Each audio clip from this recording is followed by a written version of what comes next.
오늘 우리가 나눴던 본문들은 너무나 유명한 말씀입니다. 애굽에 있던 종되었던 이스라엘 백성들이 하나님의 은혜로 출애굽, 그러니까 애굽에서 구출된 그런 장면에 이어 나오는 장면입니다. 성경학자들이 얘기하기로는 애굽에서 가나안으로 들어가는 길은 두 가지 길이 있다고 합니다. 두 가지 방법이 있다고 합니다. 하나는 길어도 한 4, 5일 정도, 한 4, 5일 정도면 지나갈 수 있는 그런 블레셋 사람들의 땅이 있었고요. 그리고 한 달 이상 걸려야, 빠르면 한 달 이상 걸려야 겨우 들어갈 수 있는 바로 홍해 바다 길이 있었다고 합니다.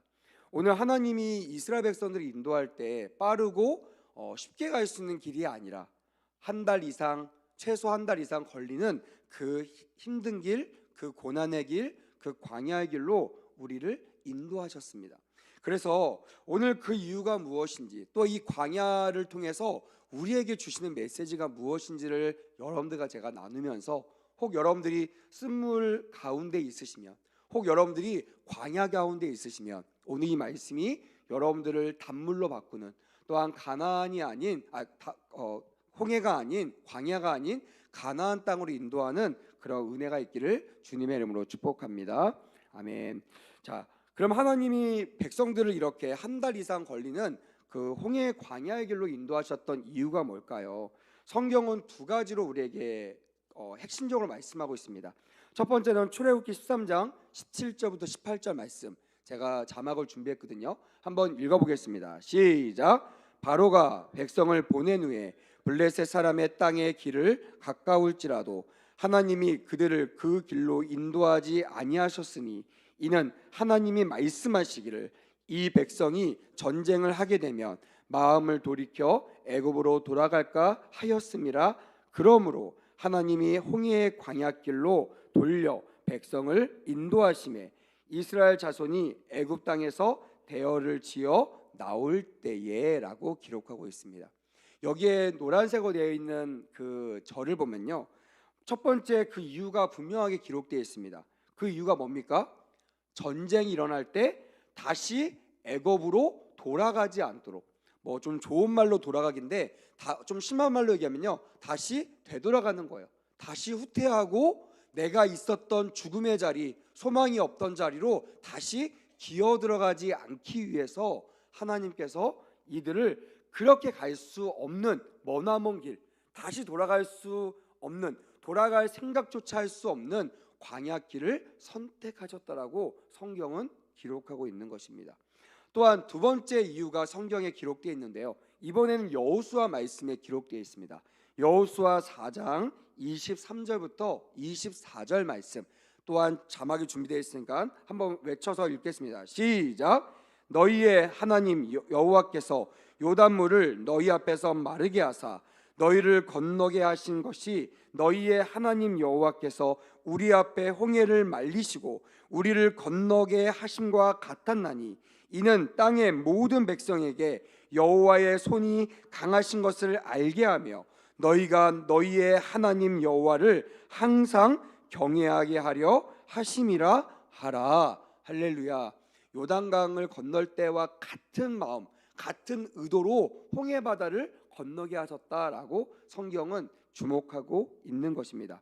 노란색에 되어 있는 말씀을 통해서 우리가 알 수 있는 것은요, 전능하신 하나님을 항상 경외하기 위하여 이런 물을 지나가는, 이 물을 통과해야 되는 그런 아주 무시무시한 시험을 우리에게 주셨다라고 성경은 기록하고 있습니다. 우리에게 어려움이 일어날 겁니다. 우리에게 힘든 시간이 있을 것입니다. 이렇게 힘들다고 하니까 꼭 무슨 전쟁이 일어나거나 우리가 폭삭 망하거나 우리가 암이 걸리거나 이런 극단적인 것만 생각하는데요, 사실은 오늘도 여러분 그러지 않았습니까?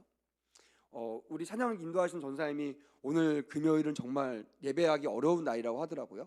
저도 공감합니다. 저도 옛날에 전임할 때는요, 금요일이 어렵지가 않았어요. 왜냐면 제가 사역을 마치고 또 오늘은 사역이 조금 늦게 끝나는 날이라고 제가 생각하고 있었고, 그렇게 거의 한 20년을 사역을 해왔어요. 그래서 성도들이 막 이렇게 막 분주하게 달려오거나 또한 때로는 대표 기도자가 안 오면 그들을 질타했습니다. 아니 어떻게 대표 기도자가 안 올 수 있어? 어떻게 권사님이 돼가지고 장로님 돼가지고 예배를 안 올 수 있어? 이렇게 책망했었거든요. 근데 제가 2년 동안 하나님께서 특별한 기회를 주셔서 전임 이 목회 생활이 아니라 목회 생활도 물론 하지만 사회에 나가서 아이들을 가리키는 사회 생활을 같이 겸하게 하셨던 그런 은혜의 길을 제가 걸어가고 있습니다. 걸어가고 있다 보니까 물론 저는 일반 여러분들과 같이 그렇게 아주 힘든 일을 하지는 않아요. 학교 안에서도 회사 안에서도 목사기 때문에 가장 주 업무가 아이들과 교직원들을 영적으로 인도하는 일을 합니다. 제가 하는 일이 비슷합니다. 담임 목사님이나 전도사님이랑 거의 비슷할 겁니다. 말씀을 연구하고 그 말씀을 어떻게 잘 전할지를 또 연구하고, 또한 저는 멀리 신방 가지 않고요. 회사 1층 지하부터 7층까지 도와다니면서 그들을 만나면서 신방을 합니다. 그리고 때로는 뭐 출장도 갑니다. 다른 기업 또 다른 우리 지회사 이런 데를 가서 예배도 드려주고 신방도 하고 또 어려운 문제를 이사장님 같이 해결하는 그런 일을 하게 됩니다. 뭐 여러분들에 비하면 사실은 많이 어렵지 않은 쉽지운 그런 일을 하고 있는데도요, 금요일 날이 참 어렵더라고요. 금요일은 저는 이제 다른 주일들은 월요일 날 쉬잖아요. 근데 저는 쉬는 날이 거의 토요일이 제가 쉬는 날입니다. 다시 말하면 다른 분들은 주일날 저녁에 가장 힘든 날인데 저는 금요일날 저녁에 가장 힘든 날이에요. 모든 그 피로와 어려움들을 다 싸매놓고 쟁여놓고 있다가 그냥 내가 조금 쉴 수 있는, 내가 좀 자유로울 수 있는 시간이 토요일 하나밖에 없는 거예요. 그래서 금요일이 저한테는 가장 마지노선입니다. 제가 막 힘을 내서 막 정말 안간힘을 다해서 어떨 때는 막 기도 막 열심히 하고 올 때도 있어요. 너무 힘들어가지고. 목사도 이렇게 힘들게 교회에 와서 예배를 드리는데 성도인 여러분들은 얼마나 이 유혹과 힘듦이 있을까라는 것이 제가 이 금요일날 쓸 때마다 느끼는 겁니다. 그래서 오시는 분들이요, 옛날하고 달라요. 옛날에는 당연하다 생각했는데요, 지금은 제 눈에서 하트가 나타나지 않습니까? 할렐루야. 너무나 귀한 거예요. 너무나 귀하다. 우리 특별히 청년들, 이 청년의 때에 금요차에 나오는 것은요 진짜 힘든 일이거든요. 그런 친구들이 이렇게 금요예배를 섬기고 금요예배 나오는 것이 얼마나 아름다워 보이던지. 근데 이런 어려움 속에서 이런 작은 어려움을 내가 지나가고 있는 것이요, 사실은 하나님 앞에서 우리가 광야 생활을 하는 거와 같다라고 저는 믿습니다. 지금 세계에는 전쟁이 일어나고 있지만 우리나라만 해도요 전쟁을 맛본 지가 너무 오래됐습니다. 전쟁하면요 이제 옛날 이야기고 먼 나라 이야기입니다. 진짜 이스라엘 정도 돼야 깨달을 수 있는, 러시아 정도 돼야 우리가 깨달을 수 있는 단어가 전쟁이고요. 대한민국 한반도의 전쟁, 이거는 아마 상상하기도 싫을 거고 상상도 안 될 것입니다. 하나님은 지금 우리에게 고난과 역경을 주실 때 전쟁이나 기근이나 이런 것들로 우리를 압박하지 않으시는 것 같아요. 매일매일 우리의 삶이 어쩌면 전쟁보다 더 전쟁 같은 삶을 살아내고 계신 분도 계실 것입니다. 가정에서도요 매일 가족들과 자녀들과 남편들과 아내들과 싸움하면서, 시댁 부모님들과 이렇게 싸움하면서 힘들게 지내시는 분들도 계실 거라고 믿습니다. 오늘 하나님께서 그런 우리들에게 말씀하세요. 전쟁 가운데, 기근 가운데 이런 것에 힘들어 있는 그 사람들 뿐만이 아니라 지금 소소하게 하루하루 정말 전쟁에서 살아내고 계신 저와 여러분들에게 주시는 메시지임을 저는 믿고 그런 믿음으로 선포할 테니 여러분 이 말씀에 아멘으로 화답하시는 은혜가 있었으면 좋겠습니다. 아멘. 출애굽기 15장 23절 말씀을 보니까요 이렇게 기록되어 있습니다. 마라에 이르렀더니 그곳 물이 써서 마시지 못하겠으므로 그 이름을 마라라 하였더라라고 기록되어 있습니다. 그러니까 이 홍해를 건넌, 그러니까 죽음의 가장 큰 문턱이죠. 그들은 사실은 애굽에 있을 때도요 살아 있었어요. 하지만 성경은 그들이 살았으나 살아있지 않는 사람들, 다시 말하면 살아있으나 죽은 영혼들이라고 표현할 정도로 그들의 인생에는 소망이 없었고 내일이 없었고 오늘 일이 끝나도 평화가 없는 그런 살아있으나 죽은 삶을 살았던 그들이었어요. 근데 하나님의 은혜로 그들이 출애굽을 했죠. 다른 걸 다 떠나서 죽음에서 해방된 겁니다. 죽음에서 벗어난 거예요. 근데 그들 앞에 어떤 장애물을 하나님께서 주셨죠? 홍해라는 장애물을 주셨다라는 거예요. 어찌어찌 이 홍해를 넘었습니다. 넘어가도 이제 우리가 살만하고 이제 야호하면서 내가 펼쳐질 이 기쁨의 땅을 밟고 갔는데, 홍해를 지나고 이스라엘 백성들이 가장 먼저 마주대한 곳이 어디냐면, 따라합시다. 마라. 더 크게, 마라. 이 마라의 특징이 뭐라고 되어 있어요? 물이 어떻다고요? 달다, 쓰다? 쓰다. 물이 써서라고 기록되어 있습니다. 쓴 물. 근데 그들은 좀 어떤 상태예요? 목마른 상태라고 성경은 기록하고 있습니다. 목이 마른데 여러분, 물을 못 먹을 때 기분이 어떠시죠? 여러분도 혹시 그런 경험한 적 있나요? 목이 마르는데 물을 못 먹어요. 그런 경험하신 분들 있으실 겁니다. 뭐 지금 세대는 이해를 할 수 없겠지만 옛날 어려움을 겪으신 분들은 그랬다고 하더라고요. 다른 건 참겠어요. 저도 뭐 금식도 많이 했고 뭐 배고픈 거는 참을 수 있는데요, 목마른 거는 참을 수가 없더라고요. 그것도 그냥 있다가 목마른 것이 아니라 갈증을 느낄 만큼 정말 떼굴떼굴 구르는 그 훈련 과정 속에서 목마름은요 정말 너무나 괴로웠던 경험이 있습니다. 그래서 이 이스라엘 백성들이 얼마나 괴로웠을까라는 것을 저는 짐작할 수 있어요. 저는 제가 저번에 얘기했지만 성지순례 가면서 이스라엘 백성들 갔던 출애굽길을 걸어갔습니다.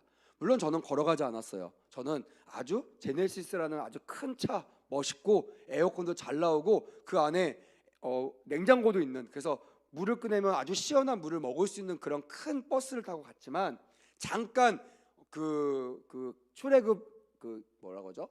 경험? 출애굽 이런 경험을 하기 위해서 잠깐 내려서 한 15분 정도 걸어갔던 적이 있어요. 그 사막을 걸어갔던 적이 있습니다. 걷다가요, 그때는 지금 제가 10월 달에 갔기 때문에 지금 날씨거든요. 별로 덥지도 않았어요. 근데 태양볕이 얼마나 내리치던지 10분 걸어갔는데요, 사실은 뭐 걷지도 않았습니다. 멈춰서 사진 찍고요, 또 조금 걷다가 잠깐 또 사진 찍고, 그렇게 짧은 10분의 기간을 걸었는데요, 사람들이 어디 가나 봤더니 다 버스 앞에서 다 기대고 있는 거예요. 문을 두드리고 있는 거예요. 운전기사 아저씨가 문을 열어주니까 쏜살같이 어르신들도 그렇게 빠르게 버스에 올라가더니 다 냉장고를 열어가면서 시원한 물을 마시며 와 이제 살겠네 라고 얘기하더라고요. 10분, 그것도 쉬엄쉬엄 10분을 걸었는데도 이런 갈증이 나타나는데, 이스라엘 백성은 얼마나 갈증이 났을까, 이게 저게 생각이 나더라고요. 옛날에 이 말 들었을 때 아유 뭐 그거 못 참아? 라고 생각했는데요, 경험하고 나니까요 달라지는 거예요. 아 정말 저들이 힘들었겠구나. 야 드디어 물을 발견했습니다. 저 물을 가서 갈증을 해소합시다. 그래서 뭐 사람들이 있는 힘을 다해서 달려갔을 거예요. 그리고 그 물을 딱 먹는 순간 제일 먼저 먹은 사람이 갑자기 소리를 시작합니다. 먹지 마세요. 더러운 물입니다. 썩은 물입니다. 먹으면 안 됩니다. 물이 씁니다. 라는 말을 했을 겁니다. 저희가 정차하고 경험했던 그 장소가 어디냐면 마라의 쓴물 장소였어요. 뭐 이게 진짜 마라의 쓴물인지 아닌지 모르겠지만 홍해바다 앞쪽으로, 홍해바다가 눈에 보이는 정도의 거리에 한 깊은 이렇게 구덩이 하나가 있었는데 거기에 물들이 거의 말라 있더라고요. 조금 물이 있었습니다. 그러면서 그 가이드가 이것이 마라의 쓴물입니다라고 얘기하는데 확인할 길이 없잖아요. 그리고 저보다 더 똑똑한 히브리 대학 다니시는 그 선교사님이 말씀하시는데 믿어야죠. 그래서 아 그래요 하는데 용기 있는 어떤 한 목사님이 갑자기 손을 쭉 뻗더니 그 물을 이렇게 떠가지고 먹으시는 거예요. 저도 놀랬지만 가장 놀란 것은 가이드가 가장 놀란 거예요. 먹으시면 절대 안 됩니다. 막 이러는 거예요. 막 너무 당황해가지고. 근데 이분이요 용감하게 마시더라고요. 어떻게 된 줄 아세요? 버스에 타고 간지 얼마 안 돼서 한 10분 20분 안 돼가지고 갑자기 다급하게 문을 두드려가면서 화장실로 달려가는 그런 비극을 경험하게 되었어요. 그 물은 정말 썩은 물이더라고요. 그냥 제가 봐도 냄새가 약간 날 정도로 색깔도 안 좋아 보이는 그런 물인데 이때 아니면 언제 먹겠냐고는 심정으로 그걸 마셨다고 하더라고요. 그 결과를 참 많이 어려움을 당하셨던 그런 경험이 있습니다. 그게 진짜 마라의 쓴물인지 아닌지 모르겠지만 그런 마음이겠구나. 정말 오아시스라고 생각하고 갔는데 그것이 오아시스가 아니라 쓴물, 먹을 수 없는 물이라는 것을 경험하게 되었어요. 그 가이드가 얘기하기로는 그 홍해에서 흘러나오는 물들, 홍해가 엄청 그 짠물이거든요. 제가 지금보다 더 뚱뚱했었는데요, 그때는 한 85kg 나갔었거든요. 85kg 되는 사람이 의자에 앉아 있는데 물에 뜰 정도로, 안 가라앉을 정도로 그렇게 염도가 높은 그 바다, 그래서 그 홍해 바다에서 흘러나온 물 때문에 이렇게 쓴물이 되었다라고 해석을 해주더라고요. 아무튼 그런 마라에 도착하게 됩니다. 제가 여기서 한 가지, 제가 그 버스를 타면서 이런 질문을 해서 하나님 정말 모르셨어요? 하나님은 전지하시고 전능하시고 무소부재하시는데 하나님 모를 일이 하나도 없고, 성경에 보니까 우리의 머리털까지 세신다고 하는데 하나님 정말 이스라엘 백성들이 이끌어나가는 그 길이, 처음 만나는 마주대야 하는 그 물이 썩은 물이라는 거, 마라라는 거 주님 정말 모르셨어요? 라는 그런 의문이 버스를 타고 가면서 들더라고요. 근데 제가 그 안에서 얻었던 답은 노였습니다. 노. 하수야, 아니야, 나는 전능하신 하나님이야. 나는 다 알고 있어. 그 말은 뭐냐면 왜 그 길로 인도했다고요? 인도자가 인도한 의도와 목적이 있다 없다? 있다라는 것이에요. 그 힌트가 24절에 나와 있습니다. 백성이 모세에게 원망하여 이르되 우리가 무엇을 마실까 하매, 어떤 사람들은 마라의 쓴물이니까 사람들이 저렇게 온순한 사람들이 불평불만했죠 라고 얘기하지만, 사실은 여러분 출애굽기를 보면요, 민수기를 보면 이스라엘 백성들이 이때만이 아니라는 것을 알 수 있습니다. 그들의 성향 자체, 그들이 그 애굽에서 정말 막 어려움 속에서 생활하다 보니까 그들의 성품 자체가요 다혈질이 됐고, 조금만 문제가 있으면 목숨 걸고 나의 안위를 위해서 싸우는 일이 익숙한 백성들, 그들이 이스라엘 백성들이었다는 것을 역사를 통해서 알 수 있습니다. 감사해야 됨에도 불구하고 감사하지 못하고 불평불만할 것을 주님이 미리 아시고 그들을 달아보셨다라는 거예요. 그 첫 번째 시험 무대가 어디라고요? 마라의 쓴물이라는 것입니다. 성경학자들은 약 3일 정도의 거리다라고 얘기합니다. 긴 거리도 아닙니다. 뭐 3개월, 3년 아니고요, 3일. 이스라엘 백성들에게는요 그렇게 멀지 않는 길, 그렇게 힘들지 않는 길, 홍해 바다를 걷는 것을 잃어버리기엔 너무나 짧은 길, 그 3일 길을 걸어서 마라를 마주 대하는데 그들은 어떻게 했다고 되어 있어요? 원망하며 불평했다라고 성경은 기록하고 있습니다. 종된 우리를 구원했는데, 죽을 수밖에 없는 우리를 살려줬는데 그들은 3일 안에 그 마라의 쓴물, 목마름, 그 불쾌함, 열받음, 그것을 참지 못하고 해소하지 못하고 하나님의 종에게, 다시 말하면 하나님께 원망, 불평하게 되었다라는 거예요. 이 사건을 통해서 우리는 두 가지를 알 수 있습니다. 첫 번째는 우리 인간은 연약하다는 거예요. 두 번째는 이 쓴물을 단물로 바꿀 수 있는 유일한 분이 누구시라고요? 하나님이라는 것을 보여주기 위함이다라고 성경은 말씀하고 있는 것입니다. 자, 그렇다면 이 두 가지 관점을 가지고 우리가 구체적으로 어떻게 우리 인생의 쓴물을 만났을 때 단물로 바꿀 수 있을 것인지를 말씀을 통해 한번 살펴보기 원합니다. 여러분 혹시 펜이 있으시면요, 오늘 25절 말씀에 별표를 많이 쳐주시고요, 현관펜이 있으시면 현관펜으로 좀 많이 쳐놓으셨으면 좋겠습니다. 어려움이 있을 때, 힘듦이 있을 때, 내 인생의 쓴물일 때 여러분 출애굽기 15장 25절을 피십시오. 그리고 오늘 말씀을 기억하시면서 세 가지를 반드시 기억하시는 은혜가 있었으면 좋겠습니다. 첫 번째, 따라해 볼까요? 모세는 하나님께 부르짖어 기도했다. 부르짖어 기도했다라는 것이에요. 오늘 25절에 보니까 모세가 여호와께 어떻게 했다고요? 부르짖었더니라고 성경은 기록하고 있습니다. 기억하십시오. 우리가 어려운 일을 만난다면요, 가장 먼저 쓴물을 달게 하실 수 있는 유일하신 분, 홍해를 가르실 수 있는 유일하신 분, 그분이 누구십니까? 하나님께 부르짖어 기도하시기를 주님의 이름으로 부탁을 드립니다. 야고보서 5장 13절은요 이렇게 우리에게 다시 한번 언급하고 있습니다. 너희 중에 고난 당하는 자가 있느냐? 그는 어떻게 하라고요? 기도할 것이요 라고 성경은 분명하게 언급하고 있습니다. 여러분 어려움에 있으면요, 고난 중에 있으면요, 쓴물 가운데 있으면요, 광야 가운데 있으면 다른 것을 할 수가 없어요. 할 수도 없고 할 필요도 없습니다. 뭐 해야 돼요? 위를 바라보고 하나님을 향하여 기도하는 것밖에 없어요. 어떻게 해요? 부르짖어 기도하는 거예요. 제가 신학 공부할 때 제가 좋아하는 교수님께서 이런 말씀하셨습니다. 기독교의 역사는 기도의 역사다라는 말을 하셨어요. 멋있는 말씀이죠. 제가 적어놨던 기억이 있습니다. 근데 제가 이 말씀을 많이 묵상했거든요. 왜냐면 제가 좋아하는 교수님이고 저도 매주마다 우리 아이들에게 말씀을 전하는 교육전도사이기 때문에 언젠가는 써먹어야지 이러면서 전했던 기억이 있어요. 근데 이 말을 잃어버릴 때쯤 돼서 제가 얼마 전에 한 청소년 집회에서 그 강연을 하는데 이제 기도에 대한 이야기했어요. 똑같이 했어요. 너희들 앞과 뒤와 옆에가 다 막히면 유일하게 뚫린 곳이 어디니? 그때 애들이 위요 그래요. 위를 봐. 위에 보면 어때? 그때 애들이 고개가 아파요. 맞아. 그러면 고개만 아프면 될까? 근데 어떤 애가 교회를 다니는 친구가 있었나 봐요. 기도해야 돼요. 그래서 기도해야 돼. 그랬더니 한 친구가 뼈를 뚱하면서 그러더라고요. 아유 목사님 기도가 뭔데요? 기도 왜 하는 건데요? 라고 얘기하는 거예요. 제가 정리돼서 얘기한 게 아니라 그냥 제 안에 있던 정의가 이렇게 튀어나왔습니다. 한번 들어보세요. 이렇게 얘기했습니다.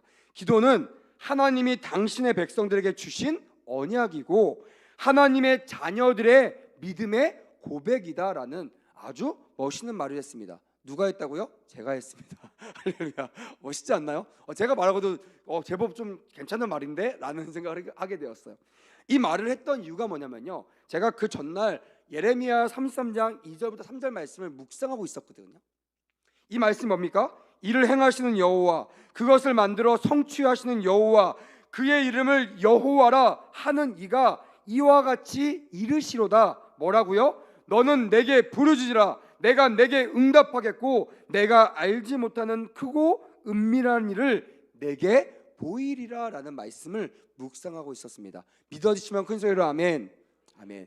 여호와 하나님, 약속의 하나님, 나는 약속한 걸 절대로 지키는 하나님, 이 하나님이요 약속어음, 이 어음을 주셨는데 그게 뭐라고요? 기도라는 어음을 주셨어요. 내가 약속의 하나님이라는 내 이름을 걸고 맹세하노니 네가 내게 부르짖어 기도하면 어떻게 한다고요? 내가 응답하겠다. 다시 말하면 네가 도와달라고 부르짖으면 내가 너를 도와주겠다라고 약속하셨다라는 거예요. 이것을 약속하시는 하나님의 그런 언약이고, 이 약속을 믿는 하나님이 여호와 하나님이라는 것을 믿는 사람들이 할 수 있는 믿음의 고백이 뭐라고요? 기도라는 것이에요. 여러분 오늘 기도하실 때 이 믿음의 고백을 확실하게 하시기를 주님의 이름으로 축복합니다. 아멘. 자, 기도는요 여호와 즉 약속과 언약의 하나님이 일하시는 방법입니다. 그래서요 야고보서 4장 2절에는요 이렇게 기록되어 있습니다. 너희가 얻지 못함은 왜 얻지 못한다고요? 구하지 아니하기 때문이요라고 성경은 분명하게 그 이유를 말하고 있습니다. 우리가 기도하는데 응답 안 되면요 우리는 항상 뭐라고 얘기합니까? 하나님 안 계십니까? 이렇게 얘기하잖아요. 왜 안 들으십니까? 뭐하고 계세요? 지금 누구한테 가 있습니까? 이러면서 하나님이 없어서 내 기도를 안 들어주시는 거야. 하나님이 지금 피곤하시고 바쁘셔서 내 기도를 못 들어주신 거라고 얘기합니다. 여러분 분명하게 제가 말씀을 근거로 선포합니다. 너희가 얻지 못함은 왜 얻지 못한다고요? 구하지 아니하기 때문이요. 할렐루야. 여러분 구하지 않기 때문에 얻지 못하는 거예요. 이 구하는 것은요 그냥 기도, 입에서 나오는 이 언어를 말하는 것이 아니라 하나님 도와주세요 라는 말을 안 했기 때문이 아니라 이 말을 하면 이 말을 들으시고 약속하시는 여호와 하나님께서 응답하신다는 것을 믿어요? 믿지 못해요? 믿지 못하는 기도를 말하는 거예요. 여러분 성경은요 믿음이 없는 기도를 뭐라고 얘기하면 따라해볼까요? 중언부언이라고 얘기합니다. 목적 없는 기도, 이루어질 것을 믿지 않는 믿음이 없는 기도를 중언부언. 성경은요 중언부언 하라고 했어요? 하지 말라고 했어요? 하지 말라고 했어요. 그냥 아무 말 하는 거예요. 그냥 시간 때우는 거예요. 머리 비우고요 생각 안 하고 그냥 입에서 나오는 말을 막 죄송합니다 짓거리는 거예요. 그건 여러분 응답의 열매가 없습니다. 기도는요 어떤 거라고요? 여호와 하나님을 믿는 믿음의 고백이 되어야 돼요. 오늘 쓴물을 단물로 바꿔주시기를 소원하시는 하나님을 믿는 믿음으로 기도하시기를 주님의 이름으로 축복합니다. 아멘. 둘째로 따라합시다. 모세는 하나님이 지시하신 말씀을 찾았다. 네, 찾았다라는 것이 키포인트입니다. 찾았어요. 오늘 25절에 보니까 이렇게 기록되어 있습니다. 여호와께서 그에게 한 나무를 가르치시니라고 중간에 기록되어 있죠. 하나님 앞에 모세가 부르짖었더니 하나님께서 그 기도를 들으시고요, 바로 응답하신 것이 아니에요. 내가 단물로 바꿔줄게, 야 단물이야 먹어봐 라고 얘기하신 것이 아니라 어떻게 했다고요? 여호와께서 그에게 한 나무를 가르쳤다라고 성경은 기록하고 있습니다. 제가 지금까지 경험한 하나님의 일하심은 이런 방법이었어요. 하나님 망합니다. 오늘 어음 막지 못하면 내일 우리 회사 망해요 라고 기도한다 하나님께서 어음 맞게 갑자기 통장에 몇억 몇천억 주시지 않습니다. 저는 본 적 없어요. 하나님 제발 은행이 뚫려지게 해주세요, 은행에서 대출되게 해주세요 기도한다고 갑자기 그 예수 잘 믿는 은행 직원 만나서 대출되는 경우 봤어요? 안 봤어요? 안 봤어요. 가장 먼저 뭐라고 하십니까? 은행에 가 라고 얘기하십니다. 국민은행 가 라고 얘기하시는 거예요. 농협 가. 너의 갈 때 그냥 가지 말고 너의 신용 상태를 확인하고 가 라고 말씀하십니다. 내가 저 사람과 싸워서 이긴다 그리고 나는 갈 거야 이러고 막 가는 것이 아니라 가면서 어떤 생각해요? 내가 누구의 이름으로 가는가를 보는 거예요. 하나님을 내가 정말 믿는 믿음이 있는가? 그 믿음이 없으면 발길 돌려야 됩니다. 갔다가 그냥 얻어맞아요. 그런 일들을 우리 많이 경험했잖아요. 그냥 무턱대고 나가는 거예요. 여러분, 다윗은요 그렇게 나가지 않았어요. 제가 청소년들 설교할 때 그런 게 가장 연매됩니다. 그 마음 안에 있는 내용을 이해하지 못하고 의미를 이해하지 못하고 그냥 단어만 보고 글자만 보고요 그냥 나가는 거예요. 시험 공부 안 하고 담대하게 다윗처럼 내가 시험인 골리앗을 이기리라 그러면서 가는 거예요. 뭐 가지고 가요? 자기의 물맷돈이 펜 가지고 가는 거예요. 여러분 이거 100점 맞을 수 있나요? 안 맞죠. 뭐 해야 돼요? 내가 진짜 하나님을 의지하고 있는가? 그러면요 그날 밤에 하나님께서 이렇게 말씀하십니다. 하수야 85페이지 펴. 이거 중요하다고 했잖아. 기억나지? 이거 열심히 공부해. 제가 만났던 그런 하나님이세요. 생각이 안 나더라도 생각이 안 나는 그런 상황 속에서 기도하면요 이상하게요 선생님이 강조했던 내용들이 기억나는 거예요. 별표 초 했던, 나는 별표 안 쳤어요. 까먹었어요. 근데 기도하는데 갑자기 그게 생각이 나는 거예요. 별표 초? 이거 뭐지? 봤는데요 다음날 시험 문제 나와요 안 나와요? 나오는 거예요. 할렐루야. 그것이 하나님이 일하시는 방법이에요. 여러분 하나님은요 무식한 방법 쓰지 않습니다. 착각하지 마세요. 다윗을 그렇게 쓰지 않았습니다. 다윗은요 고백합니다. 후대가 이거를 의심할까봐, 이거를 잘못할까봐 나는 평소에도 이런 일들을 연습해 왔습니다라고 얘기하잖아요. 절대 그냥 무턱대고 나간 거 아니에요. 그냥 준비 없이 나간 거 아닙니다. 그냥 퍼져 있다가 일어나가지고 돈 가지고 가야지 이렇게 은행 가면요 은행 강도됩니다. 절대로 돈 받을 수 없어요. 뭐 해야 돼요? 하나님 앞에 준비하고 겸손하게 하나님이 주신 믿음을 가지고 나가야 됩니다. 그래서 이것이 하나님이 우리에게 주시는 일하시는 방법이라는 것을 저는 깨닫게 되었어요. 자, 사실 우리는 모두 쓴물을 경험하고 있습니다. 아니 아직도 우리 주변에는요 이 쓴물들로 인하여 우리는 고난을 받고 있습니다. 혹 사랑하는 자녀들이 여러분들의 쓴물 아닙니까? 혹 땅 문제, 빚 문제, 건물 문제, 집 문제 이런 수많은 문제가 여러분들의 쓴물 아닙니까?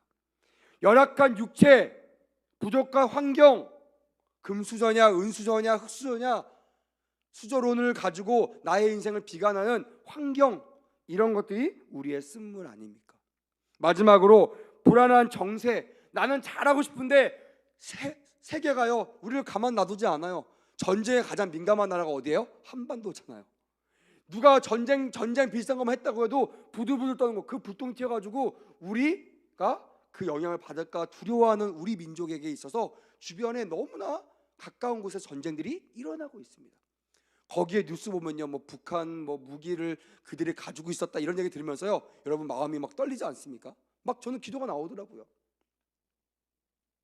그런 것이 우리의 쓴물 아닌가라고 여러분들 한번 점검해 보셨으면 좋겠어요.